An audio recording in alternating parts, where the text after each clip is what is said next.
नमस्कार जय जगन्नाथ शकुंतला ट्यूटोरियल आपण समस्त को स्वागत। पिला माने पूर्व वीडियो रे हरप्पा सिंधु सभ्यतार 31 क्वेश्चन आम डिस्कसन करथिले। मु कहिथिली आउ जो क्वेश्चन सब रहिला आमे पार्ट 2 रे ताहाको डिस्कसन करिबा। ताले चलंतु आज 32 थारु आउ जेतको क्वेश्चन सब रहिला हरप्पा सिंधु सभ्यतार ताहा आमे डिस्कसन करि नबा। आ क्वेश्चन आंसर डिस्कसन करने समय जहाँ सब मु एनालिसिस बा विश्लेषण करी ताहाको नोट करने पई केबे भूलबनी। नोट करिवो मने रखिवो देखिवो तुमको आंसर परीक्षा रे तुमको करबा पई सुविधा हबो। क्वेश्चन नंबर 32 सैंधव स्थल गुड़िकर खननरु प्राप्त मोहर गुड़िकरे निम्नलिखित मध्यरु केउ पशुर सर्वाधिक खोदेई उत्कीर्ण होईछि। ऑप्शन ए सिंह, ऑप्शन बी घोड़ा, ऑप्शन सी बलद बा कुज विशिष्ट षंढ, ऑप्शन डी हाथी। ताले सिंधु सभ्यतार खननरु मिलिथिबा समस्त वास्तव पशु मानक मध्यरे कुज विशिष्ट षंढ बा बलदर चित्र सबुठारु अधिक मोहर खोदेई होईछि। एही पशु सेमानक पई बहुत पवित्र बा गुरुत्वपूर्ण थिला बोली ऐतिहासिक माने मध्य मत दियंती। ताले ऑप्शन सी जो बलद कुज विशिष्ट षंढ रहिछि एहा तार करेक्ट आंसर हेबो। क्वेश्चन नंबर 33 सिंधु उपत्यका सभ्यता जनाशुना। ऑप्शन ए निजर नगर योजना पई, ऑप्शन बी मोहेंजोदारो एवं हरप्पा पई, ऑप्शन सी निजर कृषि संबंधी कार्य पई, ऑप्शन डी निजर उद्योग गुड़िक पई।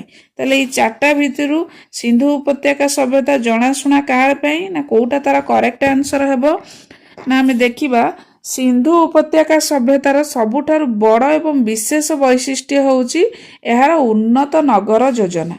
एथिपाई यह से समग्र विश्वर प्राचीन सभ्यता गुड़िक मध्य स्वतंत्र स्थान पाइथिला। एई नगर योजनार मुख्य आकर्षण कौन थिला ना गोटे होची ग्रिड पद्धति। ग्रिड पद्धति कौन ना एठाकर जो रास्ता गुड़िक थिला से परस्पर को समकोण रे बा 90 डिग्री रे से छेद करुथिले।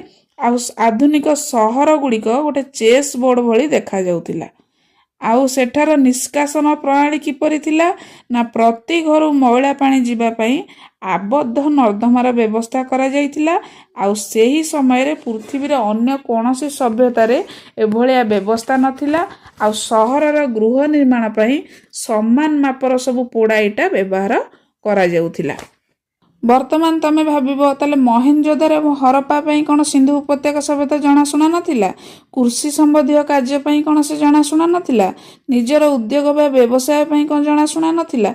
किंतु एई जो तीनटा ऑप्शन बी सी डी रहिला किंतु ता अपेक्षा सिंधु सभ्यता बेसिकली जनाशुना थिला काहा पई ना निजर नगर योजना पई। सिंधु सभ्यता को विश्व प्रसिद्ध करिबारे एहार नगर योजना ही सबुठारु प्रमुख कारण थिला। ताले ऑप्शन ए एहार करेक्ट आंसर हेबो। एबे देखिबा क्वेश्चन नंबर 34 सिंधु सभ्यतार केउ स्थान भारत रे अवस्थित थिला। ताले ऑप्शन ए होची Harappa, option B Mohenjodaro, option C Lothal, option D एथि मध्यरु केही नुहे। ताले या भितर आर करेक्ट आंसर की हबो ना ऑप्शन सी लोथाल। लोथाल हमर जेउटा कि भारतर गुजरात राज्य रे अवस्थित। यह सिंधु सभ्यतार एक प्रमुख बंदर सहर थिला। आउ ऑप्शन ए बी रे जे हरप्पा मोहेंजोदारो रहिला एही प्रमुख स्थान वर्तमान पाकिस्तान रे अवस्थित। ताले भारत रे केउ स्थान अवस्थित ए ऑप्शन भितर ताले लोथाल। ताले लोथाल यार करेक्ट आंसर हबो option C. Question number 35 Bharat रे आविष्कार होइतिबा सबुठारु पुराना सहर थिला dash. Option A Harappa, option B Punjab, option C Mohenjodaro, option D Sindhu. ताले यार करेक्ट आंसर किए ना ऑप्शन ए हरप्पा। कारण ना 1921 मसीह रे दयाराम साहानी नेतृत्व रे प्रथमे सहरर खनन कार्य होइथिला। आ भारतीय उपमहाद्वीप रे सिंधु सभ्यतार स्थल गुड़िक मध्यरु हरप्पा ही सबुठारु प्रथमे आविष्कृत होइथिबा सहर थिला। आउ एही सहरटी प्रथमे मिलिथिबारु संपूर्ण सिंधु सभ्यता को हरप्पा सभ्यता बोली मध्य कुहा जाय। 1921 मसीह रे आविष्कार हेबा समय रे हरप्पा अविभक्त भारतर अंश थिला। କିନ୍ତୁ 1947 ମସିହାରେ ଯେତେବେଳେ ଦେଶ ବିଭାଜନ ହେଲା ବର୍ତ୍ତମାନ ଏ ହରପ୍ପା ସହରଟି ଆମର ପାକିସ୍ତାନର ପଞ୍ଜାବ ପ୍ରଦେଶରେ ଅବସ୍ଥିତ ହୋଇଛି। ତାହେଲେ 35 କ୍ୱେଶ୍ଚିନ୍ର ଆନ୍ସର କେଉଁଟା ହେବ? ଅପସନ୍ ଏ ହରପ୍ପା ଏହାର କରେକ୍ଟ ଆନ୍ସର ହେବ। ଭାରତରେ ଆବିଷ୍କାର ହୋଇଥିବା ସବୁଠାରୁ ପୁରୁଣା ସହର ଥିଲା ହରପ୍ପା।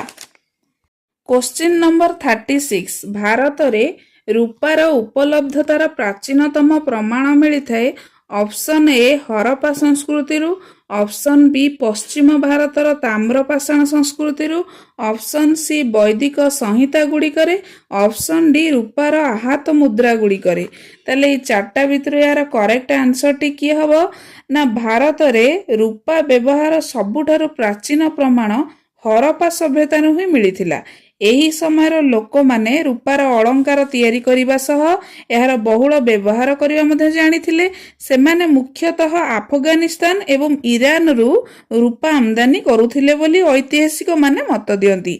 ଆଉ ଯେଉଁ ଅପସନ୍ ଗୁଡ଼ାକରେ ରହିଛି ବୈଦିକ ସାହିତ୍ୟ, ଆହତ ମୁଦ୍ରା, ତ ଏଥିରେ ବି ରୂପାର ବହୁଳ ବ୍ୟବହାର ଦେଖିବାକୁ ମିଳେ, କିନ୍ତୁ ସମୟ ଦୃଷ୍ଟିରୁ ହରପ୍ପା ସଭ୍ୟତା ହିଁ ସବୁଠାରୁ ପ୍ରାଚୀନ। ତାହେଲେ ଏଇ ଯେଉଁ ଚାରିଟା ଅପସନ୍ ରହିଲା, ଅପସନ୍ ଏ ହେଉଛି ହରପ୍ପା ସଂସ୍କୃତି ହେଉଛି ଏହାର ପ୍ରାଚୀନତମ ପ୍ରମାଣ ଆଉ ଏହା ହିଁ ହେଉଛି ତାର କରେକ୍ଟ ଆନ୍ସର। ଏବେ ଦେଖିବା କ୍ୱେଶ୍ଚିନ୍ ନମ୍ବର 37 ସିନ୍ଧୁ ସଭ୍ୟତା ବିଷୟରେ କେଉଁ କଥାଟି ଅସତ୍ୟ ବା ଭୁଲ ଅଟେ? ଏଇ ଯେଉଁ ଚାରିଟା ଅପସନ୍ ଦେଇଛି ଏ ଚାରିଟା ଅପସନ୍ ଭିତରୁ କୋଉଟା ସିନ୍ଧୁ ସଭ୍ୟତା ବିଷୟରେ ଅସତ୍ୟ ବା ଭୁଲ ଅଟେ? ଅପସନ୍ ଏ ରେ କ'ଣ ଦେଲା ନା ନଗର ଗୁଡ଼ିକରେ ନାଳର ସୁଦୃଢ଼ ବ୍ୟବସ୍ଥା ଥିଲା। ଅପସନ୍ ବି ଦେଲା ବ୍ୟାପାର ବା ବାଣିଜ୍ୟ ଉନ୍ନତ ଅବସ୍ଥାରେ ଥିଲା। ଅପସନ୍ ସି ମାତୃଦେବୀଙ୍କ ଉପାସନା କରାଯାଉଥିଲା। ଅପସନ୍ ଡି ଲୋକମାନେ ଲୁହା ବିଷୟରେ ଜାଣିଥିଲେ। ତାହେଲେ ଏଇ ଚାରିଟା ଅପସନ୍ ଭିତରୁ କେଉଁଟି ଏହାର ଭୁଲ ପ୍ରମାଣ ଅଟେ? ନା ଅପସନ୍ ଡି ଲୋକମାନେ ଲୁହା ବିଷୟରେ ଜାଣିଥିଲେ, ଏଇଟା ହେଉଛି ତାର ଭୁଲ ପ୍ରମାଣ।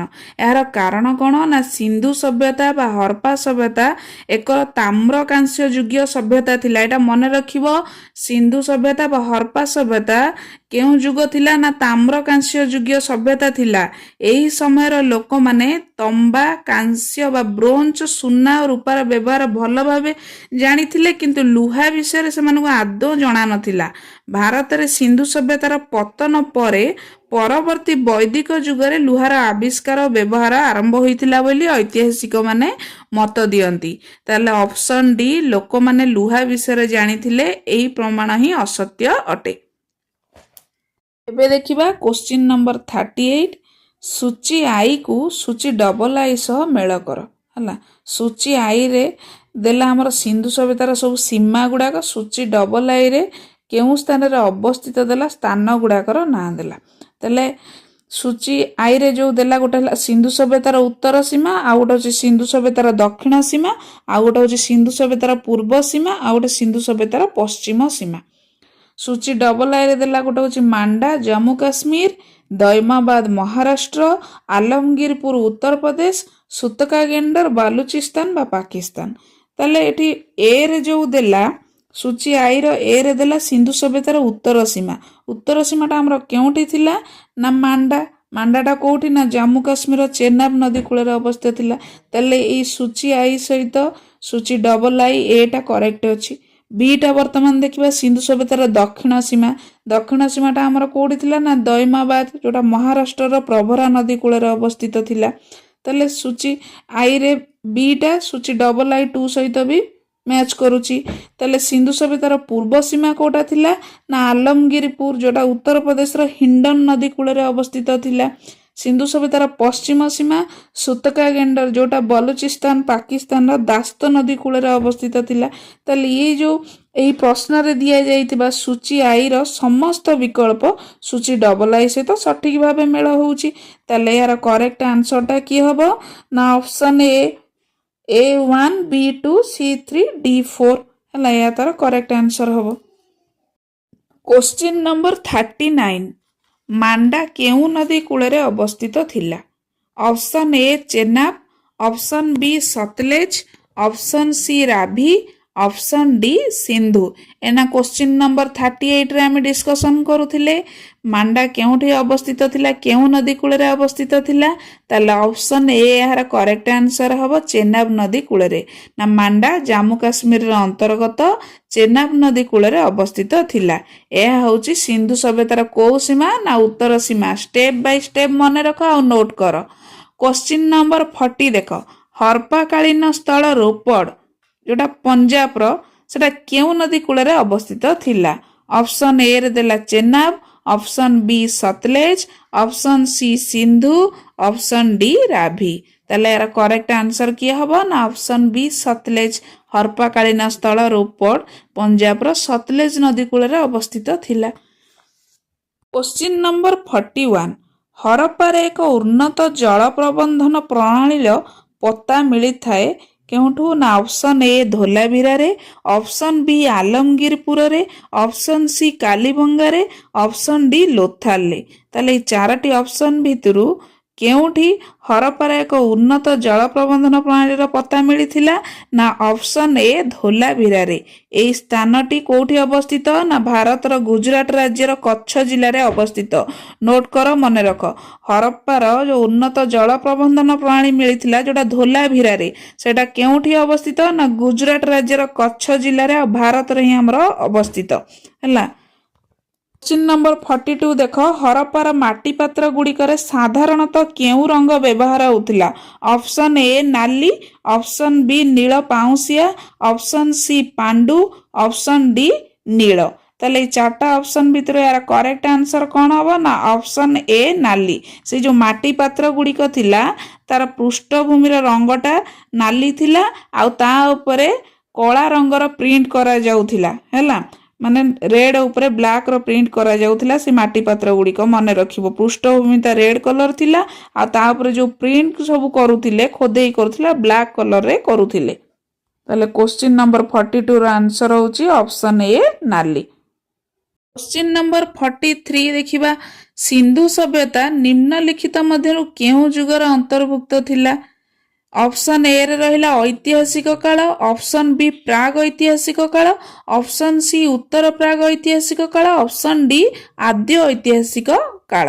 ताले ई चारटा ऑप्शन भितर कियार करेक्ट आंसर ना ऑप्शन डी आद्य ऐतिहासिक काल।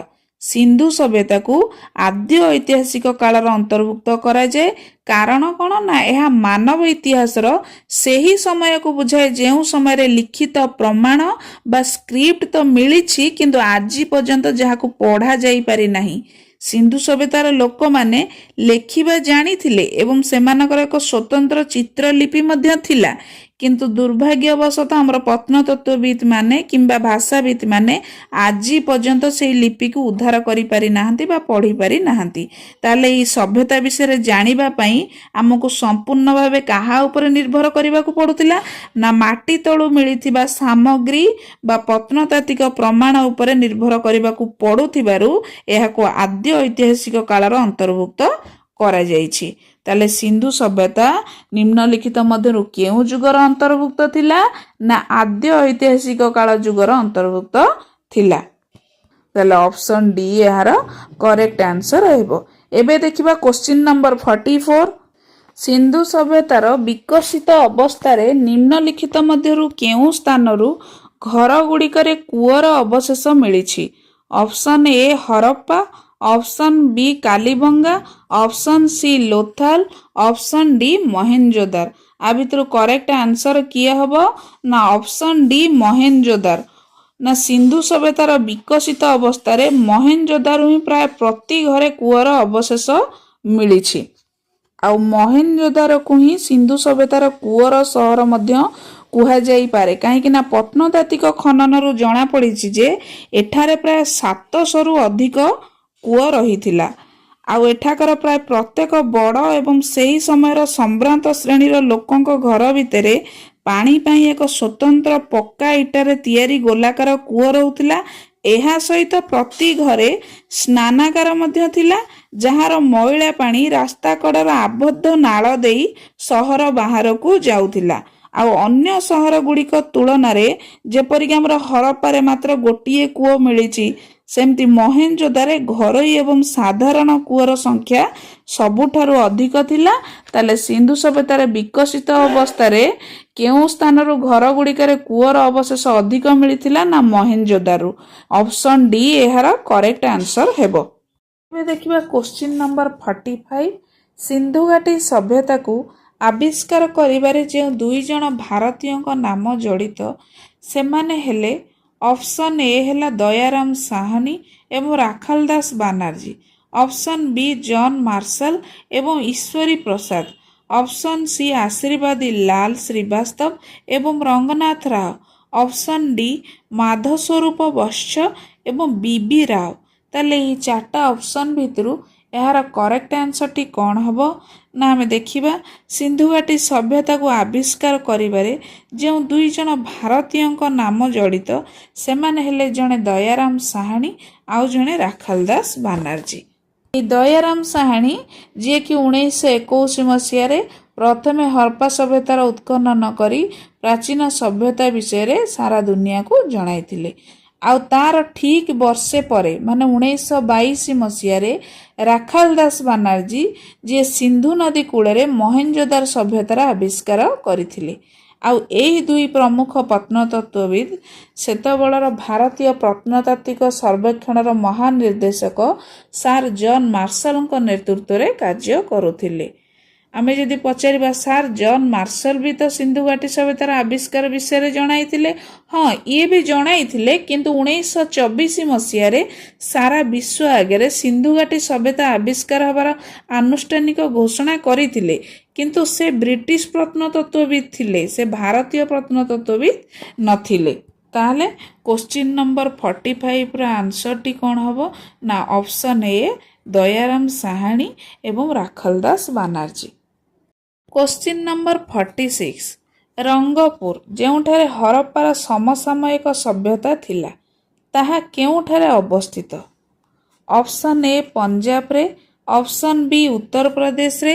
ଅପସନ୍ ସି ସୌରାଷ୍ଟ୍ରରେ। ଅପସନ୍ ଡି ରାଜସ୍ଥାନରେ। ତାହେଲେ ଏଇ 4ଟା ଅପସନ୍ ଭିତରେ ଏହାର କରେକ୍ଟ ଆନ୍ସର କ'ଣ ହେବ?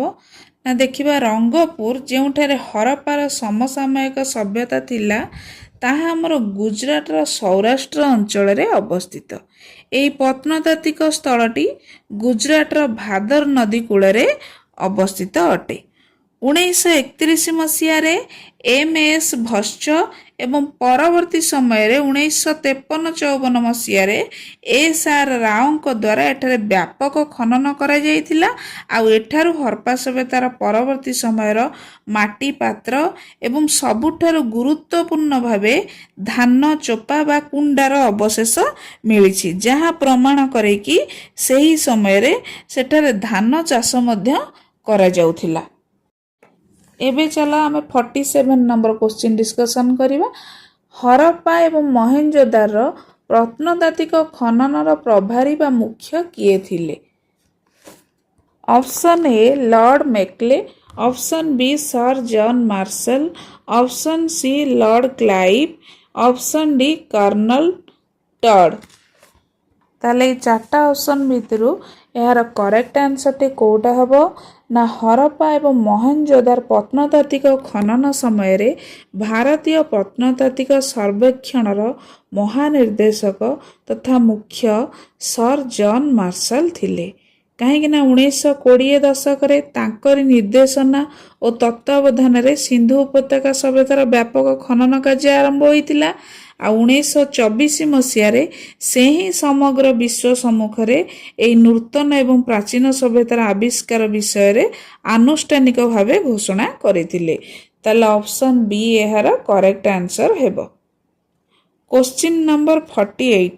ନିମ୍ନଲିଖିତ ମଧ୍ୟରୁ କେଉଁ ପଶୁର ଆକୃତି ମୋହରରେ ମିଳିଛି ଯାହାଦ୍ୱାରା ଜଣାପଡ଼େ ଯେ ସିନ୍ଧୁ ଉପତ୍ୟକା ଓ ମେସୋପଟାମିଆର ସଭ୍ୟତା ମଧ୍ୟରେ ବ୍ୟାପାରିକ ସମ୍ପର୍କ ଥିଲା? ଅପସନ୍ ଏ ଘୋଡ଼ା। ଅପସନ୍ ବି ଗଧ। ଅପସନ୍ ସି ବଳଦ। ଅପସନ୍ ଡି ହାତୀ। ତାହେଲେ ଏହାର କରେକ୍ଟ ଆନ୍ସରଟି କ'ଣ ହେବ? ଅପସନ୍ ସି ବଳଦ ହେଲା। ବଳଦ ପଶୁର ଆକୃତି ମୋହରରେ ମିଳିଛି, ଯାହାକୁ ଆମେ କୁଜ ବିଶିଷ୍ଟ ଷଣ୍ଢ ବୋଲି ମଧ୍ୟ କହିଥାଉ।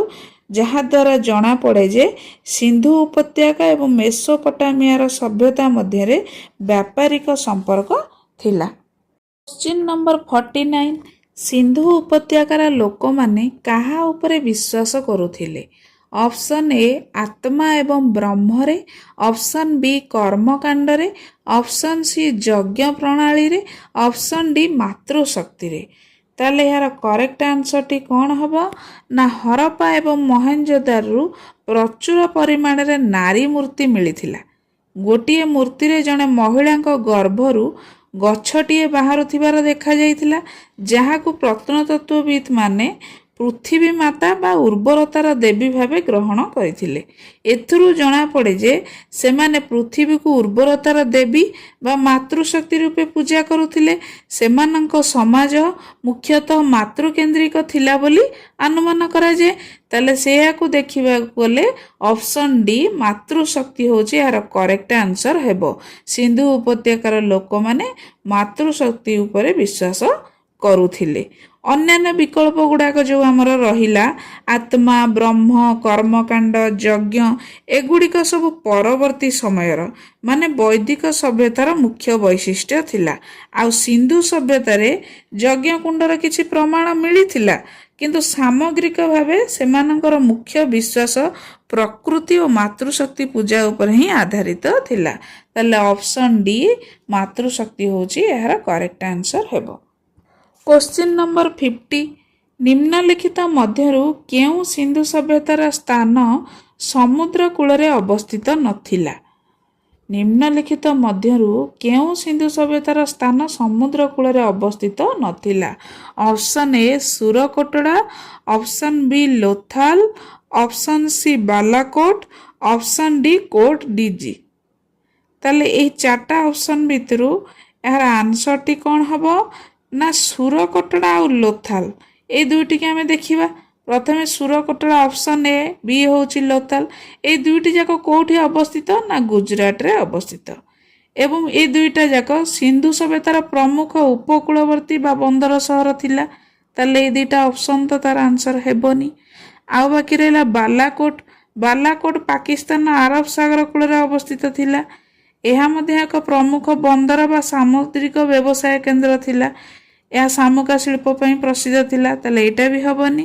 କିନ୍ତୁ କୋଟ ଡିଜି ହେଲା, ଏହି ପ୍ରତ୍ନତାତ୍ତ୍ୱିକ ସ୍ଥଳଟି ପାକିସ୍ତାନର ସିନ୍ଧ ପ୍ରଦେଶରେ ସିନ୍ଧୁ ନଦୀ କୂଳରେ ବା ସ୍ଥଳ ଭାଗରେ ଅବସ୍ଥିତ ଥିଲା।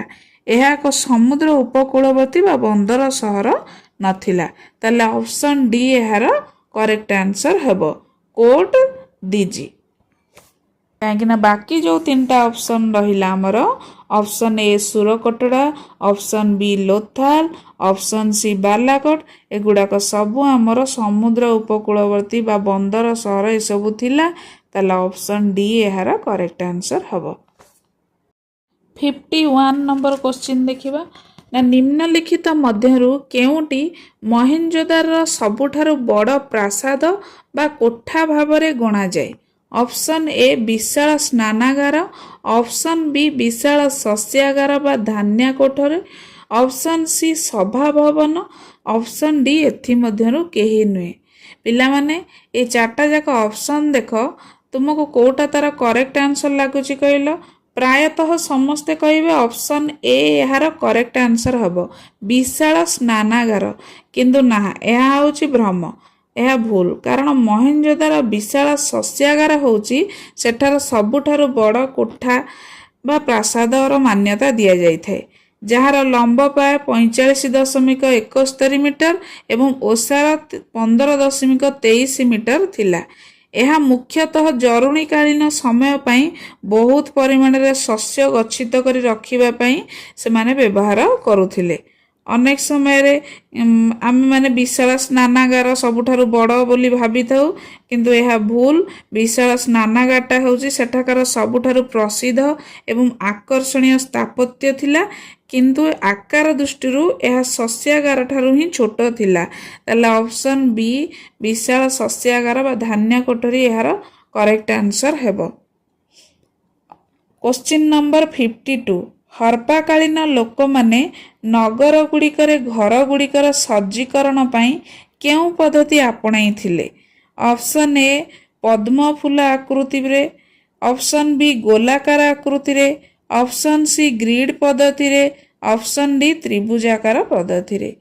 ତାହେଲେ ଏହାର କରେକ୍ଟ ଆନ୍ସର ହେବ ଅପସନ୍ ସି ଗ୍ରିଡ୍ ପଦ୍ଧତିରେ। ଗ୍ରିଡ୍ ପଦ୍ଧତିରେ ଏମାନେ ନିଜର ନଗର ଗୁଡ଼ିକ ସଜ୍ଜୀକରଣ କରିଥିଲେ। କ୍ୱେଶ୍ଚିନ୍ ନମ୍ବର 33ରେ ଡିସ୍କସନ୍ କରିଛି ସିନ୍ଧୁ ଉପତ୍ୟକା ସଭ୍ୟତାର ସବୁଠାରୁ ବଡ଼ ବିଶେଷ ବୈଶିଷ୍ଟ୍ୟ ହେଉଛି ଏହାର ଉନ୍ନତ ନଗର ଯୋଜନା। ଏଥିପାଇଁ ଏମାନେ ସମଗ୍ର ବିଶ୍ୱରେ ପ୍ରାଚୀନ ସଭ୍ୟତା ଗୁଡ଼ିକ ମଧ୍ୟରେ ସ୍ୱତନ୍ତ୍ର ସ୍ଥାନ ପାଇଛି। ଏହି ନଗର ଯୋଜନାର ମୁଖ୍ୟ ଆକର୍ଷଣ ଗୁଡ଼ିକ ଥିଲା ନା ଗ୍ରିଡ୍ ପଦ୍ଧତି। ଗ୍ରିଡ୍ ପଦ୍ଧତି କ'ଣ ନା ଏଠାକାର ଯେଉଁ ରାସ୍ତା ଗୁଡ଼ିକ ପରସ୍ପରକୁ ଆମର ସମକୋଣରେ ମାନେ 90 ଡିଗ୍ରୀରେ ଛେଦ କରୁଥିଲେ ଏବଂ ସହର ଗୁଡ଼ିକ ଗୋଟେ ଆଧୁନିକ ଚେସ୍ ବୋର୍ଡ ଭଳିଆ ଦେଖାଯାଉଥିଲା। ଆଉ ସେଠାର ନିଷ୍କାସନ ପ୍ରଣାଳୀଟା କିପରି ଥିଲା ନା ପ୍ରତ୍ୟେକ ଘରୁ ମଇଳା ପାଣି ଯିବା ପାଇଁ ଆବଦ୍ଧ ନର୍ଦ୍ଦମାର ବ୍ୟବସ୍ଥା ଥିଲା, ଯାହା ସେହି ସମୟରେ ପୃଥିବୀରେ ଅନ୍ୟ କୌଣସି ସଭ୍ୟତାରେ ନଥିଲା। ତାହେଲେ ହରପ୍ପାକାଳୀନ ଲୋକମାନେ ନଗର ଗୁଡ଼ିକରେ ଘର ଗୁଡ଼ିକର ସଜ୍ଜୀକରଣ ପାଇଁ ଗ୍ରିଡ୍ ପଦ୍ଧତି ଆପଣାଇଥିଲେ। ଅପସନ୍ ସି ଏହାର କରେକ୍ଟ ଆନ୍ସର ହେବ। କ୍ୱେଶ୍ଚିନ୍ ନମ୍ବର 53 ଦେଖିବା। 50 ସୂଚୀ ଆଇକୁ ସୂଚୀ ଡବଲ ଆଇ ସହିତ ମ୍ୟାଚ୍ କରନ୍ତୁ ବା ମେଳାନ୍ତୁ ଏବଂ ତଳେ ଦିଆଯାଇଥିବା କୋଡ୍ ବ୍ୟବହାର କରି ସଠିକ୍ ଉତ୍ତର ବାଛନ୍ତୁ। ତାହେଲେ ସୂଚୀ ଆଇରେ ଏଠି ଦେଲା କେତୋଟି ସ୍ଥାନର ନାମ।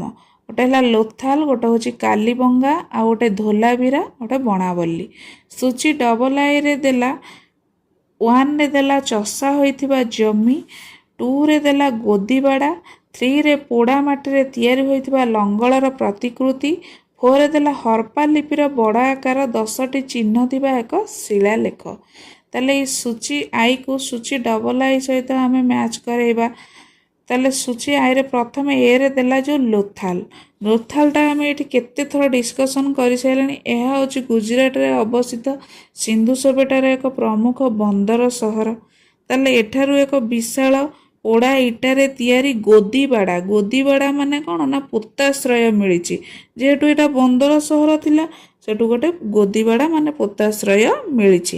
ତାହେଲେ ପୋତାଶ୍ରୟ ଅଛି ମାନେ ଏହା ପ୍ରମାଣ କରେ ଯେ ହରପ୍ପାବାସୀ ମାନେ ସମୁଦ୍ର ପଥ ଦେଇ ମେସୋପଟାମିଆ ଏବଂ ଅନ୍ୟାନ୍ୟ ଦେଶ ଗୁଡ଼ିକ ସହିତ ବ୍ୟାପାର ବାଣିଜ୍ୟ ମଧ୍ୟ କରୁଥିଲେ। ତାହେଲେ ଅପସନ୍ ଏ ସହିତ ସୂଚୀ ଡବଲ ଆଇର ଏହାର 2 ନମ୍ବରଟା ମ୍ୟାଚ୍ କରୁଛି ଲୋଥାଲ ସହିତ ଗୋଦିବାଡ଼ା। ତାପରେ ଆସିଲା ବିରେ ଦେଲା କାଲିବଙ୍ଗା ଯେଉଁଟା ଆମର ରାଜସ୍ଥାନ ରାଜ୍ୟରେ ଅବସ୍ଥିତ ହେଲା। ଏହି ସ୍ଥାନରୁ ଖନନ ସମୟରେ ପ୍ରାକ୍ ହରପ୍ପା କାଳର ଏକ ଚଷା ହୋଇଥିବା ଜମିର ସନ୍ଧାନ ମିଳିଥିଲା। ବିଶ୍ୱ ଇତିହାସରେ କୃଷି କାର୍ଯ୍ୟ ପାଇଁ ଜମି ଚଷା ଯିବାର ଏହା ହେଉଛି ସବୁଠାରୁ ପୁରୁଣା ପ୍ରମାଣ, ଯାହା ସେମାନଙ୍କର ଉନ୍ନତ କୃଷି ଜ୍ଞାନକୁ ମଧ୍ୟ ଦର୍ଶାଏ।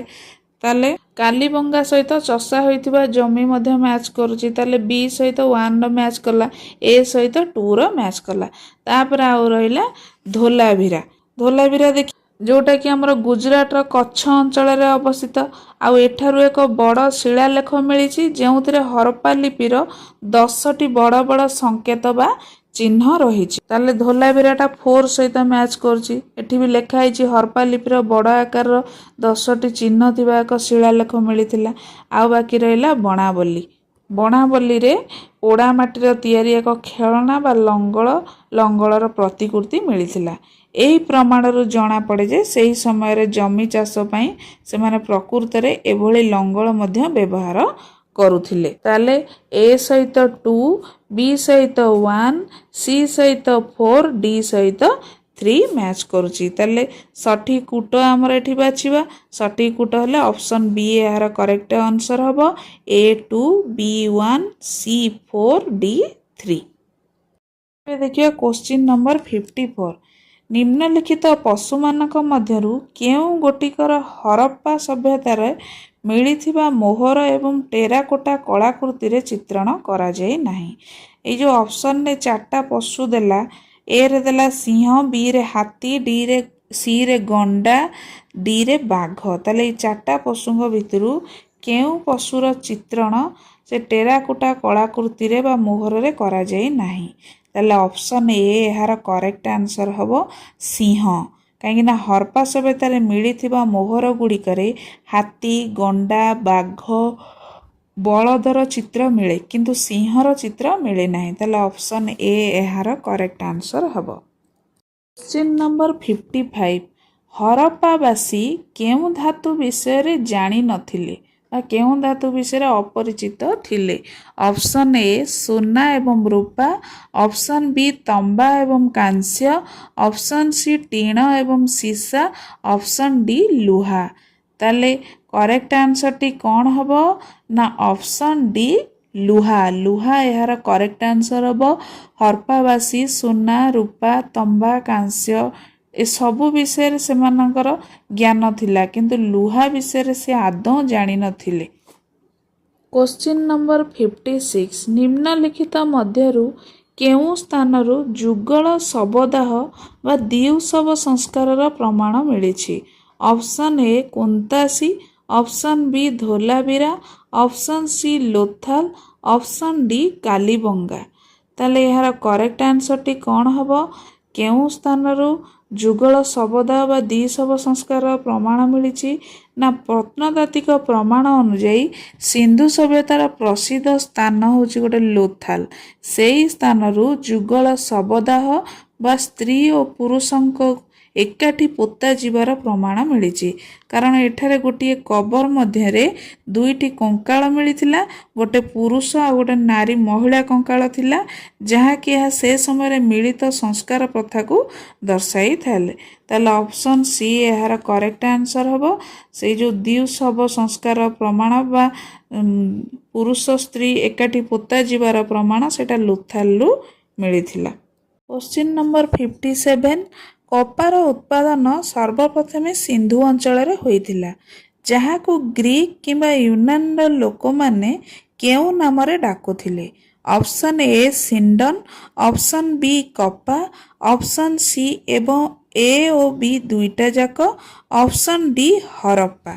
ତାହେଲେ ଏଇ ଚାରିଟା ଅପସନ୍ ଭିତରେ ଏହାର କରେକ୍ଟ ଆନ୍ସରଟି କ'ଣ ହେବ? ନା ଅପସନ୍ ଏ ସିଣ୍ଡନ। କପା ଉତ୍ପାଦନରେ ସର୍ବପ୍ରଥମେ ସିନ୍ଧୁ ଅଞ୍ଚଳରେ ତ ହୋଇଥିଲା, ଯାହାକୁ ଗ୍ରୀକ୍ କିମ୍ବା ୟୁନାନର ଲୋକମାନେ ସିଣ୍ଡନ ନାମରେ ଡାକୁଥିଲେ। କ୍ୱେଶ୍ଚିନ୍ ନମ୍ବର 58 ହରପ୍ପା ସମୟର ତମ୍ବା ରଥ କେଉଁ ସ୍ଥାନରୁ ପ୍ରାପ୍ତ ହୋଇଛି? Option A Kunal, option B ରାକ୍ଷୀଗଡ଼ି, option C Daimabad, option D Ropar. ତାହେଲେ ଏହାର କରେକ୍ଟ ଆନ୍ସର କ'ଣ ହେବ? ନା ମହାରାଷ୍ଟ୍ରର ଦୈମାବାଦ ସ୍ଥାନରୁ ଏହି ତମ୍ବା ରଥ ପ୍ରାପ୍ତ ହୋଇଛି। ହରପ୍ପା ସମୟର ଯେଉଁ ତମ୍ବା ରଥ ସେଇଟା ମହାରାଷ୍ଟ୍ରର ଦୈମାବାଦ ସ୍ଥାନରୁ ପ୍ରାପ୍ତ ହୋଇଛି। ତାହେଲେ ଅପସନ୍ ସି ଏହାର କରେକ୍ଟ ଆନ୍ସର ହେବ ଦୈମାବାଦ। ଦୈମାବାଦ ହେଉଛି ସିନ୍ଧୁ ସଭ୍ୟତାର ସବୁଠାରୁ ଦକ୍ଷିଣରେ ଅବସ୍ଥିତ ଏକ ପ୍ରମୁଖ ସ୍ଥାନ। ଏଠାରୁ ମିଳିଥିବା ବ୍ରୋଞ୍ଜ ଏବଂ ତମ୍ବା ସାମଗ୍ରୀ ଗୁଡ଼ିକ ମଧ୍ୟରେ ଏହି ତମ୍ବାର ରଥଟି ସବୁଠାରୁ ଆକର୍ଷଣୀୟ ଏବଂ ପ୍ରସିଦ୍ଧ ଥିଲା। ତାହେଲେ ଅପସନ୍ ସି ଦୈମାବାଦ ଏହାର କରେକ୍ଟ ଆନ୍ସର ହେବ। ଦୈମାବାଦଟା କ'ଣ ନା ସିନ୍ଧୁ ସଭ୍ୟତାର ଦକ୍ଷିଣରେ ଅବସ୍ଥିତ ପ୍ରମୁଖ ସ୍ଥାନ ଆମର ଯେଉଁ ପଡ଼େ ଦୈମାବାଦ, ସେଇଟା କେଉଁଠି ଅବସ୍ଥିତ ନା ମହାରାଷ୍ଟ୍ରରେ ଅବସ୍ଥିତ। କ୍ୱେଶ୍ଚିନ୍ ନମ୍ବର 59 ହରପ୍ପାବାସୀ କେଉଁ କେଉଁ ଧାତୁ ଆମଦାନୀ କରୁଥିଲେ? ଗୋଟେ ହେଲା ରୂପା, ଆଉ ଗୋଟେ ଟିଣ, ଆଉ ଗୋଟେ ହେଲା ସୁନା। ଏ ତିନିଟା ଧାତୁ ନାଁ ଦେଲା। ଅପସନ୍ ଏରେ ଦେଲା 1, 2 ଆଉ 3, ଅପସନ୍ ବି 1 ଆଉ 2, ଅପସନ୍ ସି 1 ଏବଂ 3, ଅପସନ୍ ଡି 2 ଏବଂ 3। ତାହେଲେ ବର୍ତ୍ତମାନ ଆମେ ଦେଖିବା এই ତିନୋଟି ଧାତୁ ଭିତରୁ କେଉଁ ଧାତୁ ହରପ୍ପାବାସୀ ଆମଦାନୀ କରୁଥିଲେ? ନା এই ତିନୋଟି ଯାକ ଧାତୁ ଆମଦାନୀ କରୁଥିଲେ। ଗୋଟେ ହେଉଛି ରୂପା, ଟିଣ, ସୁନା। ଏ ତିନୋଟି ଯାକ ଧାତୁ ସେମାନେ ବାହାରୁ ଆମଦାନୀ କରୁଥିଲେ। ତାହେଲେ 1, 2, 3 ତିନୋଟି ଯାକ କରେକ୍ଟ ଆନ୍ସର ହେବ। ଅପସନ୍ ଏ ଏହାର ରାଇଟ୍ ଆନ୍ସର।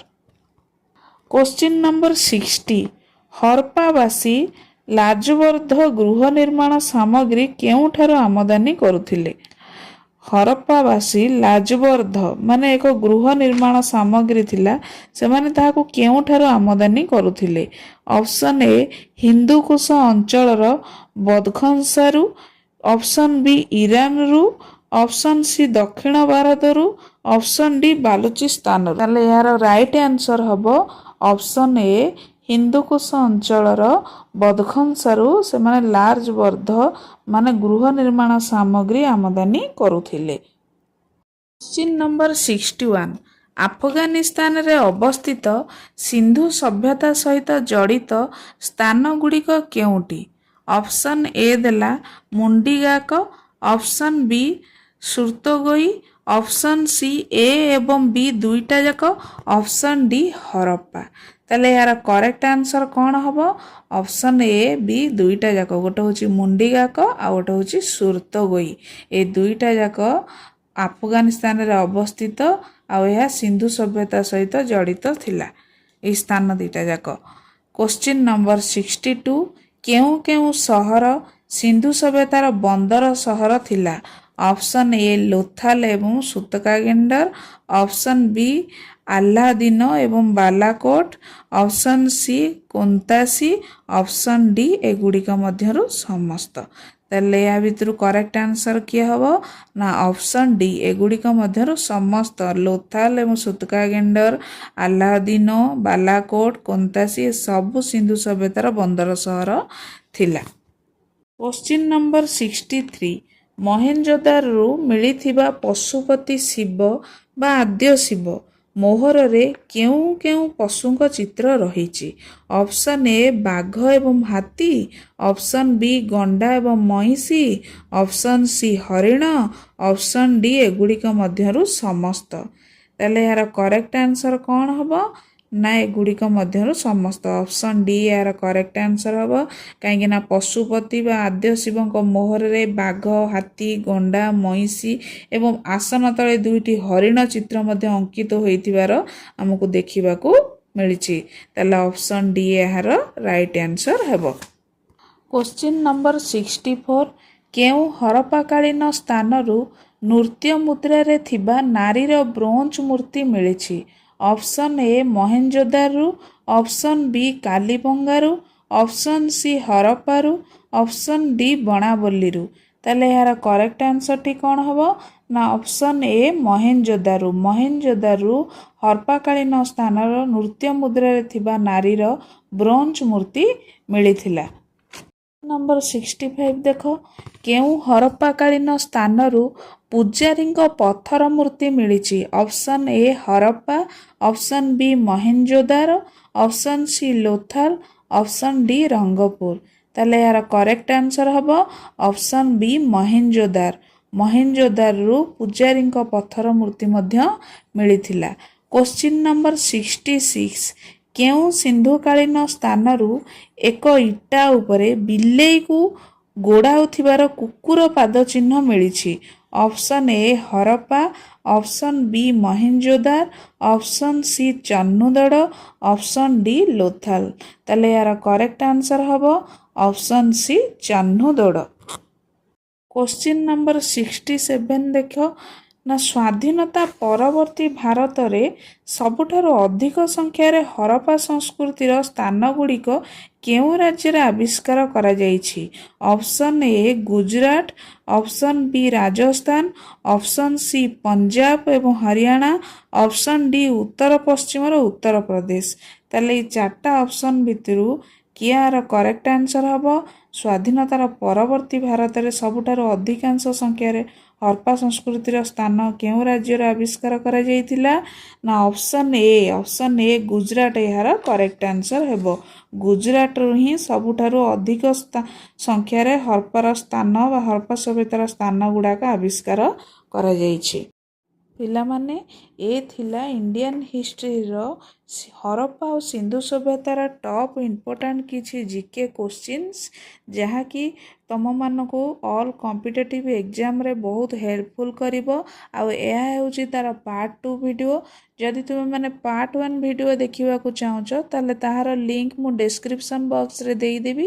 ତୁମେ ସେଠାକୁ ଯାଇ କ୍ଲିକ୍ କରିକି ମଧ୍ୟ ତୁମେ ସେସବୁ ଦେଖିପାରିବ। ତ ଆଶା କରୁଛି ଭିଡ଼ିଓଟି ତୁମମାନଙ୍କୁ ବହୁତ ପସନ୍ଦ ଆସିବ। ଯଦି ପସନ୍ଦ ଆସେ ଲାଇକ୍ କରିବ, ଚ୍ୟାନେଲକୁ ସବସ୍କ୍ରାଇବ୍ କରିବ, ପାଖରେ ଥିବା ବେଲ୍ ଆଇକନ୍ଟିକୁ କ୍ଲିକ୍ କରିବ। ଆଗାମୀ ନୂଆ ନୂଆ ଭିଡ଼ିଓର ନୋଟିଫିକେସନ୍ ତୁମେ ପ୍ରଥମେ ପାଇପାରିବ।